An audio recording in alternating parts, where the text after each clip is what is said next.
Varicose వ్యాధితో బాధపడుతున్నారంట. తక్కువ ఖర్చుతో ట్రీట్మెంట్ కావాలి అనుకుంటే ఎవిస్ హాస్పిటల్ని సంప్రదించండి.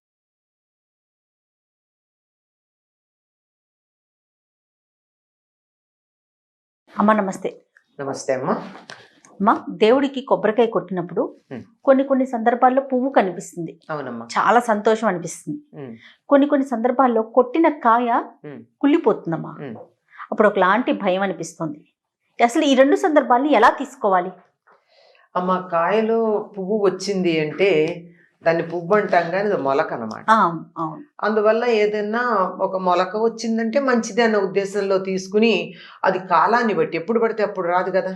అది సరిగ్గా దసరాలు ఆ సమయంలోనే ఆ పువ్వు వచ్చిన కొబ్బరికాయలు వస్తాయి. దసరాలు దీపావళి ఆ మధ్యలో. ఎందుకంటే కొబ్బరికాయలు ముదిరితే మొలక వచ్చేటటువంటి కాలం గనక. అంచేత ఆ కాలానికి అనుగుణంగా అది వస్తే పాడవలేదు కనుక బాగానే ఉంది అని సంతోషపడచ్చు. ఓకే. ఇక కొబ్బరికాయ చాలా మందికి ఒక ఇది, అది కనుక అయినట్టుగా అది అంకురం కదా, మొలక వచ్చింది కదా, మనం ఏదన్నా ఒక పని అనుకుని మొదలు పెట్టినప్పుడు కొబ్బరికాయకి మొలక వస్తే మన పని కూడా అలా చాలా మొక్కలాగా పెరుగుతుంది అని. మన రోజు దేవుడు కొబ్బరికాయ కొట్టేటప్పుడు ప్రత్యేకంగా ఏది ఒక సంకల్పం చెప్పుకుని నాకు ఇది కావాలి, ఇది మొదలు పెడుతున్నాను, అది చేస్తున్నానని చేయం కదా, భక్తితో చేస్తాం. జత బాగా మంచిదే. ఇక కొబ్బరికాయ కుళ్ళిపోయినప్పటి మాట, ఈ కుళ్ళిపోతే మనం అనుకున్నటువంటి పని జరగదు అని భయపడే వాళ్ళు చాలా మంది ఉన్నారు. అవునమ్మా, అది చెడుకి సంకేతం అనుకుంటారు. కానీ కొబ్బరికాయ కుళ్ళిపోతే అది శుభం అనుకుంటారు కొన్ని ప్రాంతాల వాళ్ళు. శుభం అనుకుంటారు. ముఖ్యంగా ఈ ప్రాంతంలో ఉన్న వాళ్ళు, మనం ఒక కొబ్బరికాయ కొడితే కుళ్ళిపోయిందంటే కుళ్ళిపోయిందా మంచిది అంటారు. మనకున్న దిష్టి పోయిందని విన్నారు. అదే అందుకు మంచిది అనడానికి కారణం ఏంటంటే, దిష్టి పోయిందే, చెడు అంతా మనకి రావాల్సిన చెడు అంతా కొబ్బరికాయ తీసుకుంది. ఆ కొబ్బరికాయ తీసుకుని అది చెడిపోయింది కనుక మనకంతా మంచి జరుగుతుంది అని అనుకుంటారు. ఇది కూడా అదే. ఏ సందర్భంలో ఏదన్నా మనం ఇవాళ కారు కొనుక్కున్నాం, ఆ కారుకు కొబ్బరికాయ కొట్టి మొదలు పెడదాం. లేదో బండి కొన్నాం, దాన్ని కొబ్బరికాయ కొట్టి మొదలు పెడదాం. ఎక్కడికన్నా పెడుతున్నాం, కొబ్బరికాయ కొట్టి మొదలు పెడదాం అనుకున్నప్పుడే ఈ సంకేతాలు. మన నిత్యకృత్యంగా ఏదో ప్రతి వాళ్ళు, చాలా మందికి ఒక ఇది ఉంది, ఏదో శుక్రవారం ప్రతిరోజు ఇంట్లో కొబ్బరికాయ కొట్టేవాళ్ళు కొంతమంది, శనివారం తప్పకుండా కొబ్బరికాయ కొట్టేవాళ్ళు కొంతమంది, అట్లా వారాలు అలా ప్రతి వారం కొట్టే. ఆ సందర్భంలో ఏమీ ప్రత్యేకంగా మనం ఇది కావాలి అని అనుకోలేదు కదా, అసలు అక్కడ ఆలోచనే రాదు. మనం 10 అరటిపళ్ళు తెచ్చాం, ఒకటి కిందిలా పెట్టడం వల్ల అతుక్కుపోయింది, అతుక్కుపోయి పాడైంది. అదేమన్నా మనం దేవుడి కోసం తెచ్చిన అరటిపళ్ళ డజనో అరడజనో తెస్తే అక్కడ కింద పెడితే కిందది మెత్తబడిపోయి నల్లబడిపోయింది అని చెప్పి ఏమన్నా జుట్టు పీక్కుంటున్నామా? లేదు కదా. లేదు, ఇంట్లోనే దేవుడికి నైవేద్యం పెట్టడానికే బోర్డు తెచ్చాం, ఏవో పదార్థాలు వండుతున్నాం, అందులో ఒక కాయలో పురుగు వచ్చింది అంటే మా పని అంతా అయిపోయిందని బాధపడతామా? లేదు కదా. అవన్నీ ప్రకృతి సహజం, జరుగుతూ ఉంటాయి. గుర్తుంచుకోవాల్సింది ఏమిటంటే, కొబ్బరికాయని ఎన్నుకోవడం రాలేదు, ఈసారి నుంచి జాగ్రత్తగా ఎన్నుకోవాలి అని గుర్తుపెట్టుకోవాలి తప్ప, దానివల్ల ఏదో కొంపలు మునిగిపోతాయని కానీ, ఏదన్నా అశుభం జరుగుతుందని కానీ, చెడేదో మీద పడుతుందని కానీ మనం భావించాల్సినటువంటి పని లేదు. ఓకే, అంతే. దాన్ని క్యాజువల్ గా తీసుకోవడం చాలా సామాన్యంగా. దీనికి మా గురువు గారు మరొక విషయం కూడా చెప్తారు.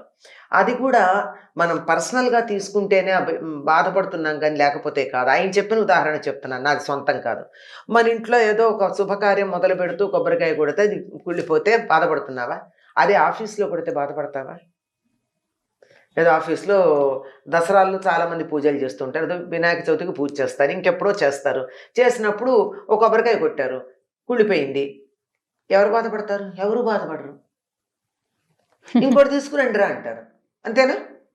అంత తేలికగా తీసుకోవాలే తప్ప, ఆయన చెప్పిన ఉదాహరణే నేను చెప్తున్నా, అంత తేలిగ్గా తీసుకోవాలి. కానీ నీకు ఇంకా నైవేద్యం పెట్టాలి, ప్రసాదం తినాలి, ఇలాంటి కోరిక నీ మనసులో ఉంటే ఇంకో కొబ్బరికాయ తెచ్చుకో, లేదంటే పర్వాలేదు, ఇవాళకి ఇంతే నాయన, నీకు కొబ్బరికాయ లేదు, అంతే, నేను తెచ్చాను. కాకపోతే అక్కడ గుర్తుంచుకోవాల్సిన విషయం ఏమిటంటే, ఈ తెచ్చేటప్పుడు మంచివి ఎన్ని తేవడానికి నేర్చుకోవాలి. కొంచెం సెలక్షన్ రావట్లేదు, నీకు తేడా వచ్చింది, జాగ్రత్తగా చూసుకోమని దానికి సంకేతమే తప్ప దీనివల్ల మునిగిపోయేది ఏమీ లేదు. ఇది దేనికి సంకేతం కాదు. మనం తీసుకొచ్చి పండు నైవేద్యం పెట్టాం, మంచి జామ పండు బ్రహ్మాండంగా ఉంది, జామ పండు పెట్టాం, తిందాం కదా అని కోసాం, లోపల పురుగు కనపడింది. ఏమన్నా అయిపోయిందా ప్రపంచం? అప్పుడేం బాధపట్టలేదే. నువ్వు ఒక ప్రయోజనాన్ని ఆశించి చేసినప్పుడు సమస్య వచ్చింది. నేనేదో ముడుపు కట్టుకుంటున్నాను, మరేదో చేస్తున్నాను అని అన్నప్పుడే తప్ప మిగిలినప్పుడు కాదు. దీనివల్ల మంచి చెడు అన్న సంకేతం దేనికి అంటే, నేను దాన్ని పర్సనల్గా తీసుకున్నప్పుడు, నా సొంత ప్రయోజనాన్ని ఆశించి చేసినప్పుడు వస్తుంది తప్ప భగవంతుడికి నైవేద్యానికి పెట్టడానికి తెస్తే మాత్రం అందులో అసలు బాధపడాల్సిన పనే లేదు. సహజం.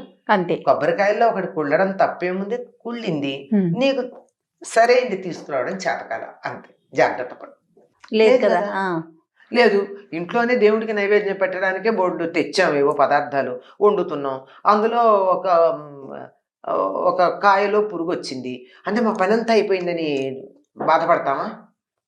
లేదు కదా. అవన్నీ ప్రకృతి సహజం, జరుగుతూ ఉంటాయి. గుర్తుంచుకోవాల్సింది ఏమిటంటే, కొబ్బరికాయని ఎన్నుకోవడం రాలేదు, ఈసారి నుంచి జాగ్రత్తగా ఎన్నుకోవాలి అని గుర్తుపెట్టుకోవాలి తప్ప దానివల్ల ఏదో కొంపలు మునిగిపోతాయని కానీ, ఏదన్నా అశుభం జరుగుతుందని కానీ, చెడేదో మీద పడుతుందని కానీ మనం భావించాల్సినటువంటి పని లేదు. ఓకే, అంతే. దాన్ని క్యాజువల్గా తీసుకోవడం చాలా సామాన్యంగా. దీనికి మా గురువుగారు మరొక విషయం కూడా చెప్తారు. అది కూడా మనం పర్సనల్గా తీసుకుంటేనే బాధపడుతున్నాం కానీ లేకపోతే కాదు. ఆయన చెప్పిన ఉదాహరణ చెప్తున్నాను, నాది సొంతం కాదు. మన ఇంట్లో ఏదో ఒక శుభకార్యం మొదలు పెడుతూ కొబ్బరికాయ కొడితే అది కుళ్ళిపోతే బాధపడుతున్నావా? అదే ఆఫీస్లో కొడితే బాధపడతావా? ఏదో ఆఫీస్లో దసరాల్లో చాలామంది పూజలు చేస్తుంటారు, ఏదో వినాయక చవితికి పూజ చేస్తారు, ఇంకెప్పుడో చేస్తారు. చేసినప్పుడు ఒక కొబ్బరికాయ కొట్టారు, కుళ్ళిపోయింది, ఎవరు బాధపడతారు? ఎవరు బాధపడరు. ఇంకోటి తీసుకురండి రా అంటారు, అంతేనా?